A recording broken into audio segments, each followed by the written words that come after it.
Why kids need to do house chores. The most economically productive people in a household are usually the two parents. But most of the time, in Australia, the two parents will do most of the chores in the household. The rationale is that their kids could not do them well.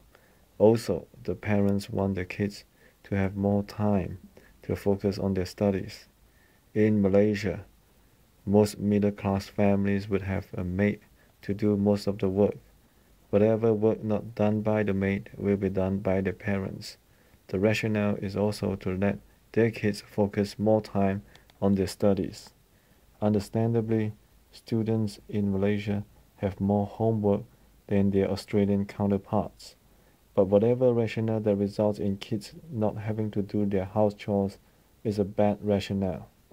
Broadly speaking, I think kids' duties can be divided into three: studies, play, and house chores. House chores because they are part of the household. Everyone at home should be responsible for their own things. If not, everyone should be doing a certain task for everyone. For example, someone does the cooking, food preparation, and someone would do the dishwashing and cleaning up. Someone would take care of the backyard, clean the gutter, and wash the cars, and do the laundry. Husbands should also help wives and vice versa. Any spouse who does not help out the other is not only unfair to his or her partner, but also set a very bad example for the kids. The most productive person who contributes most to the family deserves better than what they are getting now. If you happen to be in this kind of situation, it is time to put a stop to it. It is only fair to yourself if you are at the receiving end, or to your partner, your parent, or your kid, depending on who does most or even all of the housework, of course. A fairer distribution of work is only going to bring everyone good. This is especially true for the kids. The older they grow, the more they need to be independent. Time management is one of the most important keys to success in their studies and career.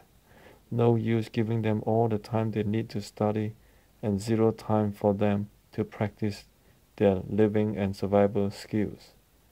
Actually, they need not only a certain amount of time to do house chores, but also a certain amount of time to play. Besides house chores, play is also another important activity that can help our kids develop into more well-balanced adolescents and responsible adults. As a team, the family will also be able to do better financially. Why? Because the parents can now have more time to rest and thereby better able to focus their energy on their careers so that they would become more rewarding financially and spiritually. If you think your kids will spend all of their time studying when you do all the house chores for them, please think again. Although not the main point in this piece of writing, in case you want to know more about how play can actually benefit our kids, you can read up this book entitled Free to Learn, written by Dr. Peter Gray. Thanks for listening.